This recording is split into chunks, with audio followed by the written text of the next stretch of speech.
we got to, we're talking generally about the expenses. Financial, and that sort of yes. thing. Aye. Did it cause any bother, the finances, or friction or anything like that, or was it clearly understood before groups went to you that, well, all right, their expenses and travel expenses and the accommodation were provided, but there wasn't much else because of lack of funding to... You see where I'm going here? Exactly. Well, in general, Uh-huh. we had no problems whatsoever. Mm-hmm. But there was a couple of occasions where there was problems. Uh-huh. And the biggest problem was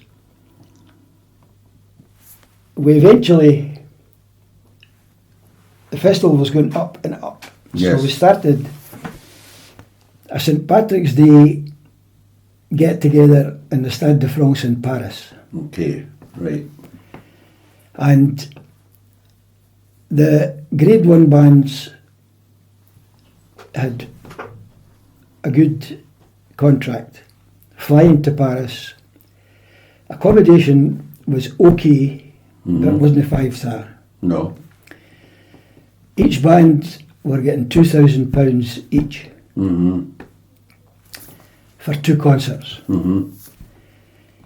And the first year went okay, no problems. The second year, it was a new treasurer, and there was a bit of mishap in the payment at the end of the second night. Right, and? Only with one band. Right. And that's the Strathclyde Police Pipe Band. And I happen to know because you and I have discussed this in the past. Sorry, well. And it's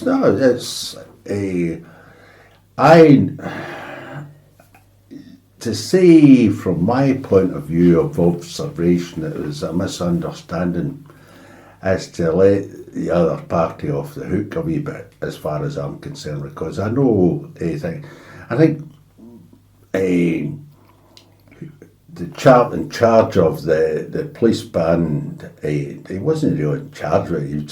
He was a high-ranking officer who happened to be there, and he took on the mantle of trying to negotiate with the parties who were organising the event, and unfortunately, because of his lack of experience and knowledge and the background to this, he went off half-cocked at the whole thing.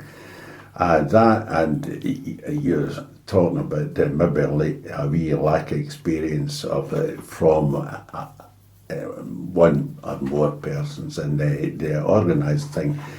There was an altercation verbally, and it wasn't a great outcome really at the end of the day. No. Was that summed up? I was led to believe, even from the Toronto days, Alan, Aye. that the police, it was by police laws that a high-ranked officer or sergeant or whatever had to travel with the band. Now that happened in Toronto. Aye, I think it was just a freebie, and somebody was... That's correct. Aye. But during the times in Toronto, the 3 times I was there, the first year the band were a bit... Aye.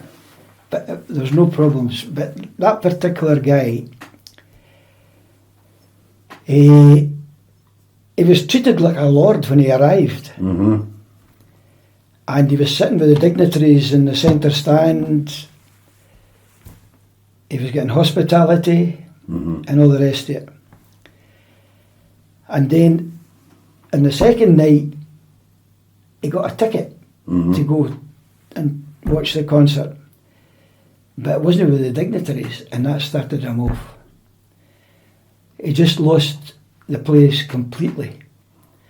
And obviously, he went back and he was starting to rant and rave with the band. And one thing led to another. And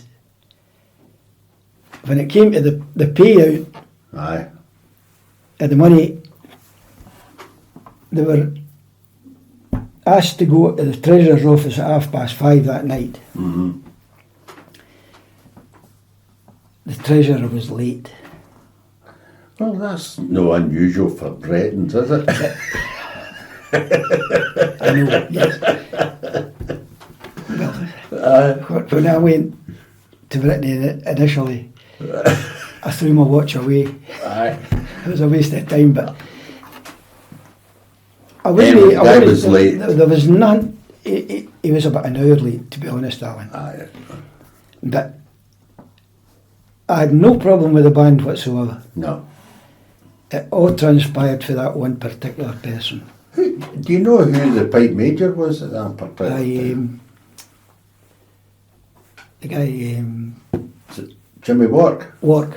Aye. Yes, Jimmy Wark. Jimmy's a nice guy. You know. Jimmy's, he would just make faces, you know. Aye, I know. Aye. It's just So an the unfortunate band thing, but never took anything at all to do with it. I would say, really over the piece, so you've been fortunate over all the years. That's been an exception, and really, the bands have been pretty good with you, and you've been good with them, and all that sort of stuff. You know. Well, obviously, I did my best to get them conditions, even better conditions, and they done their best to produce. But I remember speaking to Yannick Monge about funding. He does studies of Breton language and dance and all that sort of stuff. He's the director of some Breton college or whatever for that. And it's 32 folk working for him, which he's done quite a decent job, and his wife's a school teacher as well. That Yannick was telling me that it's a funny thing in France. There's maybe 30 cultural people, delegates, whatever, and they're found out to all the departments and all the rest of it through France. But we say out of 30, there's still about 22 of them are actually working in Paris. So it's very, very Paris centred. That's correct. The whole thing, and that and the local sort of control from Paris very much tightens up the purse strings just at the drop of a hat. So Britain and the other places in France, I find it very, very difficult from year to year to know what their funding is or how to disperse the funds. Exactly. Would that sum it up? Yep. Yeah. How did you go on? Did you speak a bit of French when you went across here so many years, or did you bother? Or what actually happened? I've got a motto. I'll never starve and I'll never go dry. But I can understand, the likes of the festival meetings. Aye. I could understand what they were dry. discussing. Oh, aye, yes, no problem. Yeah. But anything but fluent, I can assure you. Aye, well. My wife's much better than me. Fun enough, I studied French at Alliance Française, as you know. And but to this day, my ear for picking up conversations in a meeting is very, very, I find it difficult. I really do. I can think of what I want to say on a one-to-one basis, and generally I can communicate that way fine. But if I'm sitting around a table, a dinner table for instance, annoyed me when everybody was speaking fluent, fast French, and I was the only one in the company that didn't understand this. And I remember Yannick Monge's turned round to me one time in the restaurant saying, "Do you understand what they're talking about?" I says, "Yannick, I've actually thought about this." I says, "And if I'm at the same dinner table and the Scots round the table in Scotland," I says, "I don't even understand what they're talking about because I'm too busy eating my food. I'm not that particularly interested." Well, so we've got to be laid back about the whole thing, because the dinner table conversation's not that great at the best of times, whatever the language is, But I was quite lucky to a certain extent, especially in Lorient. The president, Aye. he was a great guy. Aye. His business was distribution of wine spirits, Uh-huh. and he had no English whatsoever. Right. And he used to look at me around the table, and he would get up, and he would go to behind somebody. Aye. So, silently, So you left it and followed them away. we went to a nice restaurant and a meal.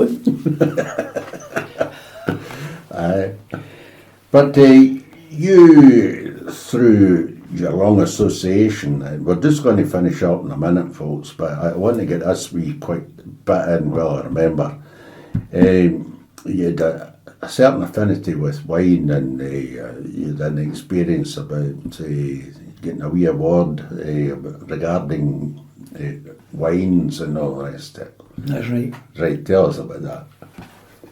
I was made a chevalier of the wine from Bourgogne in the Loire Valley. Oh, for goodness sake, right, uh-huh. The medal's right at your back. Right, we'll get it, let's see it.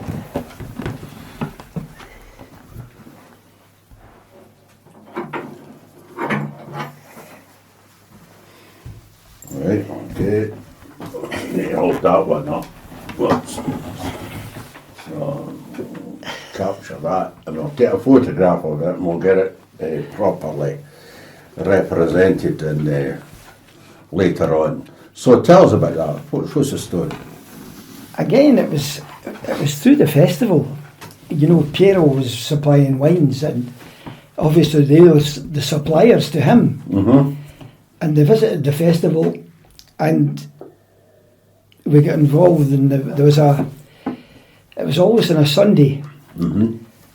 There was a pageant, maybe 200 wine growers, Right. and their velvets and their it was like a Balmoral. Aye. And parade through the town, and then there was a rendezvous in the town hall, Uh-huh. Yep. and if you were being made a chevalier on that particular year, they called your name out, and a massive glass about this size, Uh-huh. damn near a bottle of wine, and Right. you had to drink it on stage. And after Was it red or white? mostly red. Aye. There was some rosy, but and there was obviously white, but it was mostly red. Aye. And after that, we retired for a banquet Okay. in this chateau. And we would maybe arrive in the chateau 1 o'clock. Mm-hmm. And that was used till late 8 at night. Goodness sake. Uh-huh. 5-course meal, and you were drinking, The best of wines. oh dear. Aye, aye. So that was an annual visitation after that for many's a year, Oh, that's good, eh? by car. Aye. Well, it serves two purposes. It saves a lot of chopping and changing with public transport, Aye. and I could bring some wares back. Bring some back. Aye. Aye, aye. What city was that in? It was in Bourgogne, Right. which was not too far from Saumur. Right, aye. And Chinon is there as well. Chinon's just, Aye. you've got Saumur, Chinon, Bourgogne. I've been in Saumur. Yes, I knew you'd been, Aye. you had contacts My in tour Saumur. through France by car. Marvellous. Aye, oh, and You know, landed at Bilbao, Brittany Ferries, Oh, you went- drove right up to Caen aye, and the Channel, yeah, and stopped at umpteen places in between. Aye, aye. Saumur's a nice place. Well, that was another plus.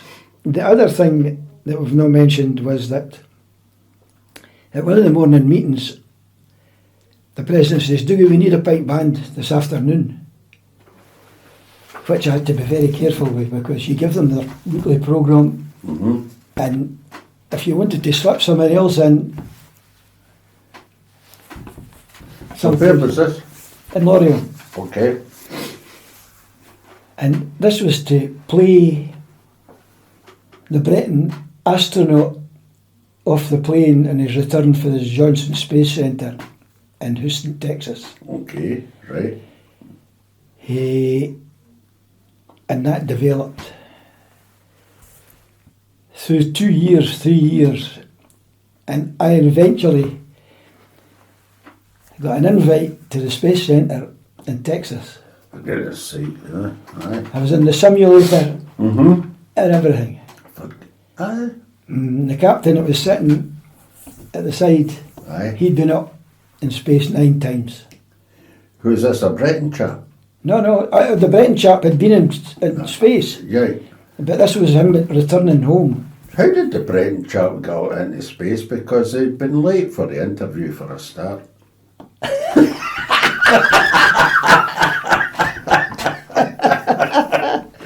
Listen, folks, we could sit here all day talking and some marvellous stories. You've heard just one or two, but Dougie and I have been meeting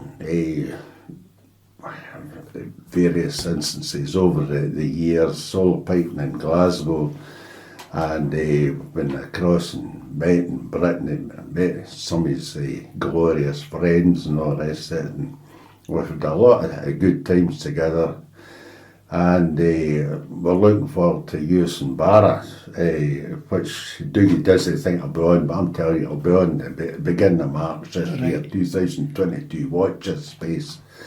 So, anyway, we can sit here all day, but we'll need to stop sometime. So, Dougie, thanks very much for your time to Pipers'Persuasion today, and we'll see if we can make a wee programme out of this. It's a pleasure, Alan. It's a pleasure. I hope you all enjoy it, folks. I know you've enjoyed the conversation today, so thanks very much. Thanks, you.